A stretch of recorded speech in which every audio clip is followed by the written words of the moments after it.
Lucifer. When God created Lucifer, he probably maxed out all of this angel's stats because he is described as one of the strongest, if not the strongest, angels to ever exist. God originally created him to be powerful and brilliant, putting him at a rank reserved for the upper tiers of celestial beings. In some stories, Lucifer is the light bringer and considered the most beautiful and intelligent of the angels, kind of like the valedictorian of angel school, but he was too smart for his own good, believing he could take over God's job when he mounted a rebellion against heaven. His strength wasn't just in his physical might, but also in his charisma and intelligence. He could persuade a third of the angels to follow him in his rebellion against God. That's pretty impressive when you consider that these angels lived in heaven and had front row seats to God's glory. It's like convincing the world's best company employees to quit and start a rival firm, even though they have free pizza and infinite Wi-Fi. When it comes to raw power, Lucifer was no lightweight. Being an archangel, he would have had access to immense abilities, like controlling elements, moving between dimensions, and even bending reality to some extent. Think of him as an angelic superhero with a massive power set, except he decided to go rogue. After his rebellion, Lucifer was cast out of heaven and became the ruler of hell, the embodiment of evil. His powers are still very powerful, although he traded his holy element for the use of dark energy. As a demon, he is portrayed as a master manipulator, capable of influencing humans and tempting them away from God's path. Metatron. Every head honcho needs a right-hand man who can be trusted to do everything the top guy should do. That's what Metatron is to God. If God is the president of heaven, this angel is his vice president, and there's a reason why Metatron was chosen to be God's second in command. According to Jewish texts, Metatron was originally a regular human named Enoch. However, he was so righteous that he was promoted to the highest-ranking angel. It's like being an intern but getting elevated to chief operating officer because you're better at running the business than any other guy in the company. And being second only to God means you've hit the max level without actually becoming the divine creator. You can think of Metatron as the ultimate angelic boss and one of the most powerful celestial beings. The reason he's so powerful is the fact that he's closer to God than any other angel. Other than being an excellent second in command, Metatron also acts as the bridge between heaven and earth. That means he's not just about raw power, but also wisdom, guidance, and judgment. Metatron rarely enters the battlefield. Unlike most angels specializing in sheer combat abilities, he'd rather stay in heaven's headquarters, carefully developing strategies while running the day-to-day operations on God's behalf. But if he needs to step up to the plate, he's got more than enough power to blast hell's creatures to dust. Michael. Contrary to popular belief, God doesn't like taking the front lines in epic battles between good and evil. He'd rather plan behind the scenes and send out his heavy hitters. Of course, when hell sends out Satan and all of the powerful demons, that's when God plays his trump card and brings out his biggest gun, the Archangel Michael. You can look at Michael as the celestial heavyweight champion of the universe because he's the strongest warrior out of all of God's angels. If the angels were the Justice League, Michael would be Superman because he's the best fighter and hits as hard as a cannon. That's why he's the one you send when things get serious. In religious texts, Michael isn't just any angel lounging on clouds because he's a warrior angel who'd rather be the first one on the battlefield. Imagine him with a glowing sword, all heroic-like, ready to throw down with some pretty fearsome foes. One of the most famous examples of his strength is the Book of Revelation, where Michael and his angels go up against the dragon, symbolizing evil. Michael doesn't like skipping gym days, but his strength isn't just physical. He's a powerful commander and a charismatic leader, serving as the head of God's army. He excels at protecting humanity, leading angels, and making sure the forces of evil get a swift kick out of heaven. What makes Michael especially strong, though, is his unwavering loyalty and sense of justice. He also doesn't question his mission. Instead, he just does what needs to be done. It's like he's got that can't stop, won't stop energy that never runs out. Gabriel.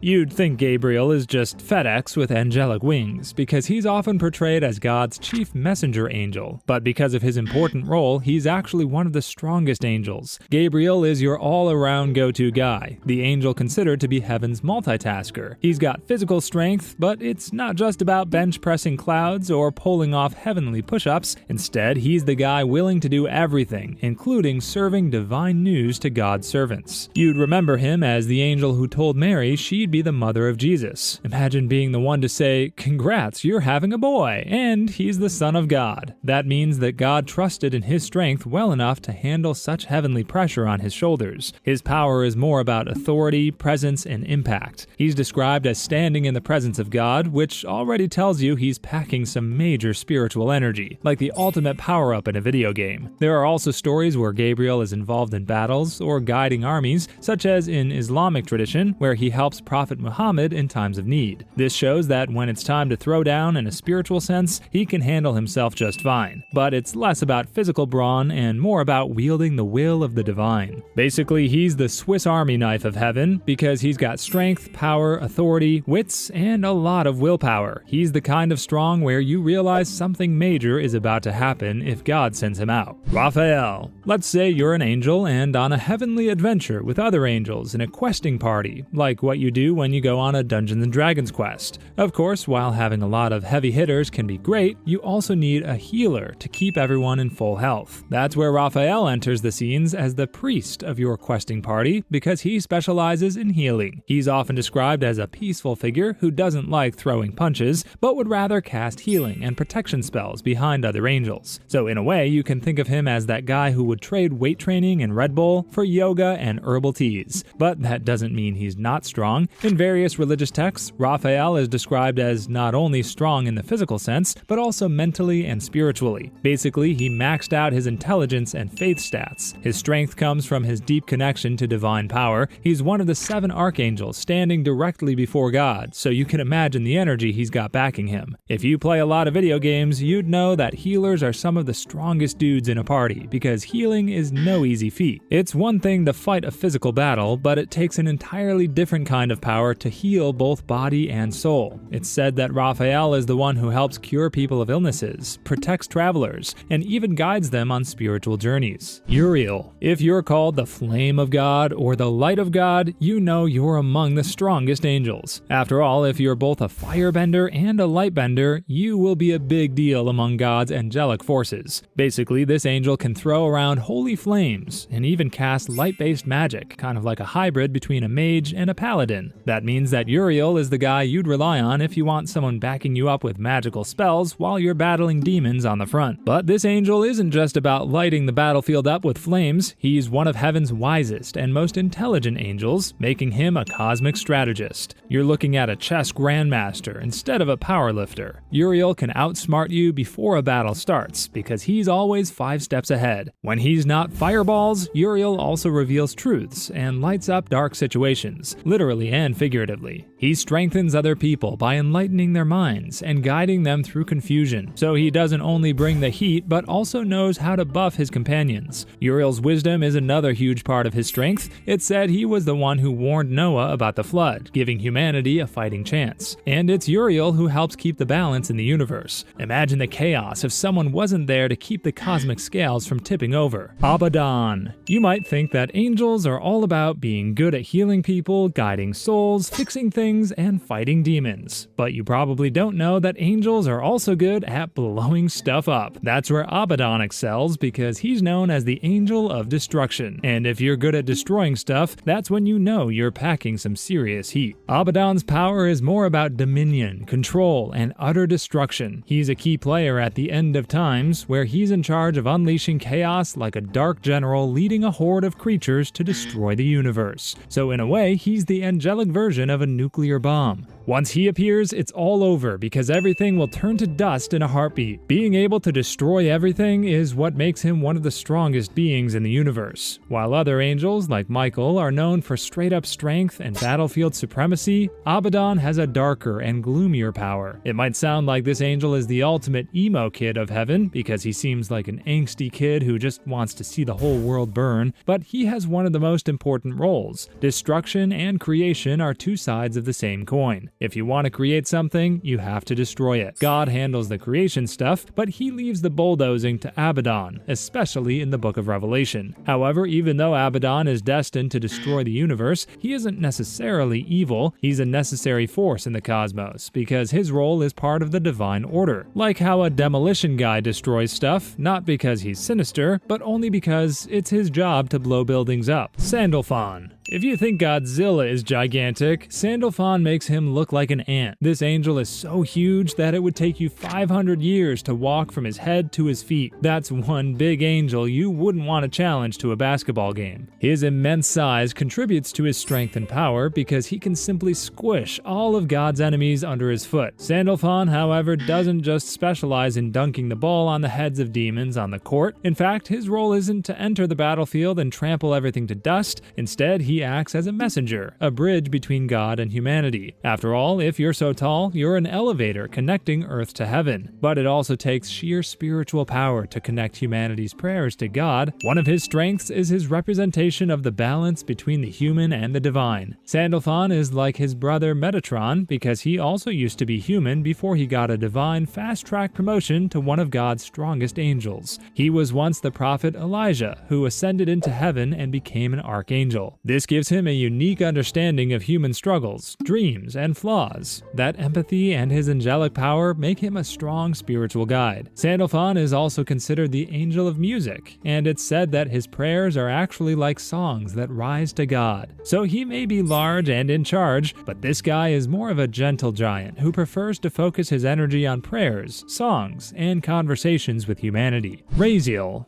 Imagine yourself as Razal, an angel known for holding all the knowledge of the universe, because you're called the Angel of Secrets. You may not have Michael's brawny strength, but your intelligence gives you just as much power as any other angel. As the saying goes, knowledge is power. Imagine the cosmos as one big video game where you need every advantage you can get to win. However, if you know everything, it's like you have a sheet that has every cheat code you can use. In Razal's case, he supposedly knows every mystery, from how the stars work to the deepest spiritual truths. That's why he can easily find a way to win battles and defeat his foes. He's not about raw power because he's the ultimate strategist in an angelic showdown. Instead of flexing muscles, he uses his level 9,000 brain power to outwit opponents. And because he knows and understands everything, he knows every play in the book and can use his enemies' weaknesses against them. Razal is also believed to have written the Book of Razal, a divine encyclopedia filled with the secrets of creation. If he can keep track of all the building blocks of the universe, you can bet he has the strength to manipulate them too. He may not be a warrior-class angel, but he can alter reality or foresee threats before they even arise. Imagine playing chess against someone who knows every move you'll make 3 turns in advance. That's what you get when you're facing someone like Razal, and it's impossible to win against someone who knows everything. Azrael. He may be called the Angel of Death, but Azrael isn't the guy dressed as the Grim Reaper, using his scythe to kill people and take their souls with them to the underworld. Instead, he's more of an angelic guide who opens the door to the afterlife for you and taxis you to heaven. And this enormous responsibility on his shoulders is why he's one of the strongest angels. You won't see him lifting stars, throwing thunderbolts, or clashing swords with Satan. That's because Azrael holds a different kind of strength, which is spiritual and compassionate. After all, his job is to transition human souls to the afterlife. When you're on your way to heaven, Azrael is like that wise cab driver you once talked with during a New York City rush hour traffic. He likes teaching you stuff and helping you clear your spiritual conscience. Azrael can understand the complex emotions tied to death and loss. It may sound cheesy, but the strongest people are usually the ones who understand emotions. That's who this angel is. In many depictions, he's portrayed as compassionate, able to comfort grieving souls and their loved ones, because that kind of emotional strength is no small feat. It's like Azrael is the champion of handling humanity's spiritual and emotional side. Azrael's strength is often tied to his role in maintaining the balance between life and death. This balance is important in many religious beliefs, showing that he holds significant power over the natural order. Ultimately, while he may not be the best at flexing his wings, Azrael is a strong, comforting shoulder you can lean on if you're having trouble moving on from life after death.